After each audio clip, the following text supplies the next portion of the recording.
Hey everyone, Wolf Lord Rho here. Well, today we end Corax week, and as the only missing loyalist Primarch we've seen alive and well, today we'll be discussing his possible return. Now I'll throw out a general spoiler warning just in case, as we will be discussing events from across the lore, so you have been warned. But with that said, let's just jump straight in. Now, as we have seen throughout our week-long look at the Raven Lord, he has become obsessed with the notion of vengeance against all of his traitor brothers for betraying not only the trust of the Emperor, but for the ruination of his dream. As we discussed yesterday, Corax was last seen within the Eye of Terror, smacking his demon-elevated brother Lorgar all over the park, informing him that he has his scent, and he will find him, and he will end him. Now again, this is a what-if conversation. It's definitely unlikely Corax will return anytime soon. But if or when he does reappear within the Imperium, it makes the most sense for it to be in pursuit of his brother Lorgar, or at least another of his traitor brothers. Regardless of which side of the Great Rift this may occur, I really don't think it would take long for the reports and rumours to reach Guilliman's ears. This strange demonic creature, akin to a living shadow, a flock of ravens, a figure twice the height of a legionary, absolutely annihilating the traitor marines wherever it is sighted, and sparing those loyal to the Imperium. It certainly wouldn't be much of a stretch for Guilliman to think this could be his brother. I'm not saying he would expect this warp-embraced Raven Lord. As many things within this Imperium, he would have undoubtedly have expected these stories to have been greatly exaggerated. Let's be real here, those kind of descriptions were probably pretty similar from any human who saw Corax in action during the Great Crusade. The Primarchs were literal gods to their eyes. To see one, let alone in fighting action, would have been like watching a myth unfold before your very eyes. So I believe Guilliman would undoubtedly find these reports intriguing enough to definitely keep track of them, and when he wasn't consumed on the battlefield, investigate himself. Or perhaps, of course, there's the possibility he could confront Lorgar first. Who could have mentioned the Raven Lord? Which again would make Guilliman take notice. Either way, Guilliman is eager enough for one of his brothers by his side, and Corax was definitely one of his closer relationships. Now, originally I thought Corax would return to the fold and be happy to play the dutiful brother to Guilliman, as he had in the years past. However, in really analysing his character's evolution this week, I'm not so sure. Corax, from the moment his brothers betrayed the Emperor upon Istvan, has become consumed by vengeance. It's not even about personal betrayal to him. It's all about breaking the trust of their father. Such is Corax's dedication to him. Take for example Corax's return to Terra after Istvan, upon his reunion with Dawn, where Rogel begins talking about having the Raven Guard on Terra. Corax immediately stops him, telling his brother the only reason he has returned is to speak with the Emperor in person.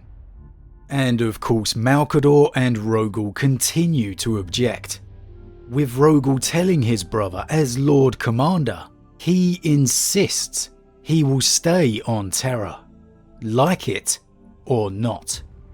And how does the Raven Lord respond? I like it not, and I do not care what you insist, said Corax, infuriated by Dawn's assumption that the Primarch of the Raven Guard would demurely acquiesce to his demand. I swore my oath to the Emperor, not to you, and not to you, Malcador, before you start claiming any authority as regent. Man, I love this Corax. And don't make the mistake here of thinking he and Dawn have a bad relationship, because they most certainly don't. Before this, they greet each other very warmly upon their reunion.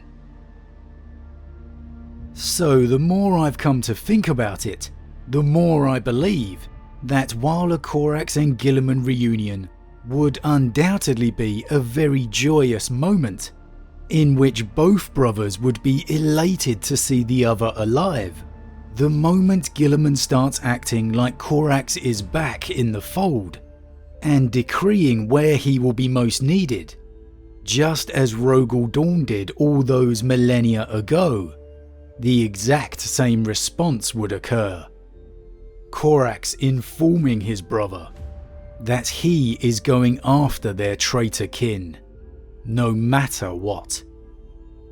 And the only thing that could prevent him, the only thing, would be the Emperor of Mankind. As Rogal and Corax's argument on Terra escalated, basically with Corax telling Rogal to STFU and storming off to find his father in person, it was only by the Emperor seemingly possessing Malcador and speaking through him that Corax actually stopped to listen. Be sensible, brother, said Dawn, laying a hand on Corax's arm. The Raven Guard pulled away from his brother's grip. I am Primarch of the Raven Guard, son of the Emperor, said Corax. It is my right. Take me to the Emperor now, or I will find him myself. Dawn met his glare with a doubtful expression, his hand straying to the hilt of his chainsword at his hip in warning.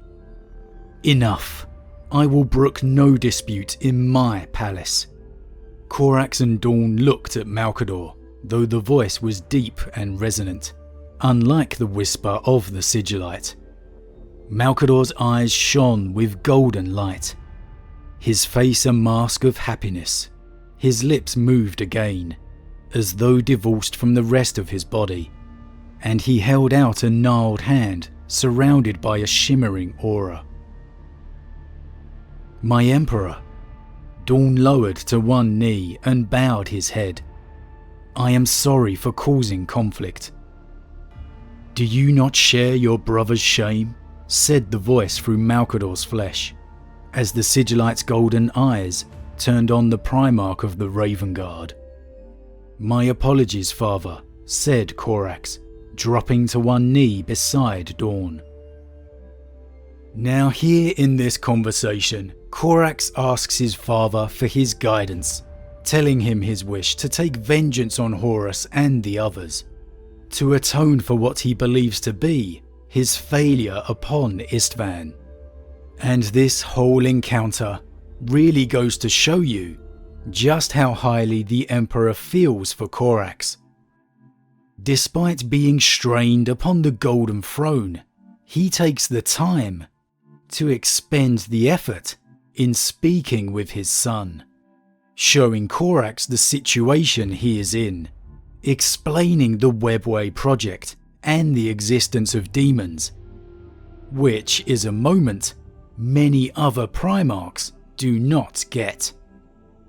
And here the Emperor concedes that it's Corax's nature to cry havoc and unleash it upon his foes, to not be tied down. So I truly believe the only way Guilliman would be able to have a returned Corax within the Imperium once more, leading a revitalized Raven Guard, would be with the intervention of the Emperor. And the outcome of this conversation could really depend on just which Emperor Corax got.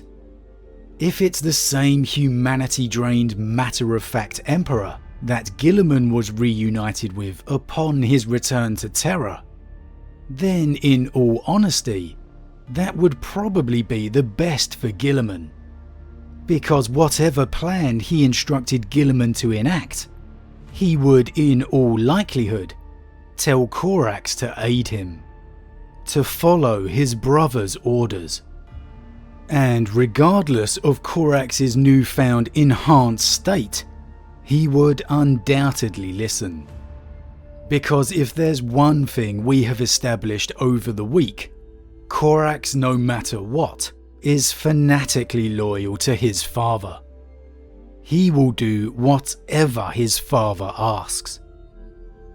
Now, if perhaps it was the more human Emperor that somehow, some way, the Emperor regained enough of himself to speak with his returned son as the father he was, aside from making Guilliman particularly jealous, I believe there's a much higher chance of the Emperor giving Corax his blessing.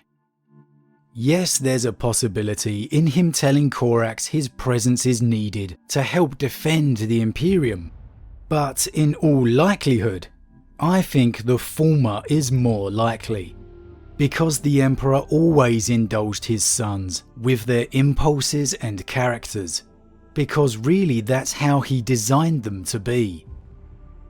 So as Corax's past was lived in service to the Emperor, I wholeheartedly believe so too would be his future. It just depends on what Emperor he would get. And out of all the remaining loyalist Primarchs, I think Corax is among the few that has the strongest hope of just maybe kindling the remnants of humanity left within his father. Quite possibly second behind only Vulcan. But as always guys, what do you think? How do you see a reunion between Guilliman and Corax playing out? Would Guilliman still see the brother Corax was, or would he doubt the Raven Lord for embracing the Warp? And how would the Raven Lord react to the current state of the Imperium? And for that matter, just how would his sons react, the chapter of the Raven Guard, at their returned Primarch? As always guys, leave your thoughts in the comments below, I love to read them. Huge thank you to all my subscribers, your support truly means a lot to me, it really does. And if you're new, please consider subscribing to help the channel grow. And if you enjoyed this particular vid, then why not drop a like on it too. But with that said, I am off and I'll see you all again real soon.